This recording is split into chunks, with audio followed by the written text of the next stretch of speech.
Divorcee মেয়েদের কোনো সুখ নেই।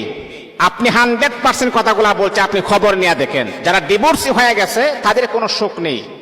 দেখবেন আপনি যে ডিভোর্সের জন্য পাগল হয়ে গেছেন, আপনি বাবার বাড়িতে যান, আপনার কোনো সুখ হবে না। দেখবেন তারা আশ্বাস দিচ্ছে কিন্তু কোনো সুখ হবে না। দেখবেন বাবার বাড়িতে গেলে বাবার বাড়ির কথা শোনা লাগে যে একজন ডিভোর্সি মেয়ে কত কষ্টের ভিতরে থাকে। যখন কিছুদিন আবার যাইতে থাকবে, তখন দেখবেন আত্মীয় স্বজনরা আপনাকে আর ভালো চোখে দেখবে না, তারা আপনাকে খারাপ চোখে তারা দেখার চেষ্টা করবে।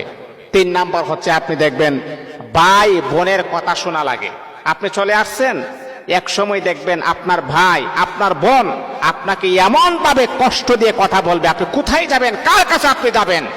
আর যদি আপনার পাশে যদি আপনার স্বামী থাকে, আল্লাহর কসম তারা যখন আপনার সাথে কোনো কথা বলবে হিমশিম খাবে যে আমি যে তার সাথে কথা বলতেছি, যদি সে তার স্বামীর কাছে কথাগুলো বলে তাহলে আমাদের উপায় হবে কি।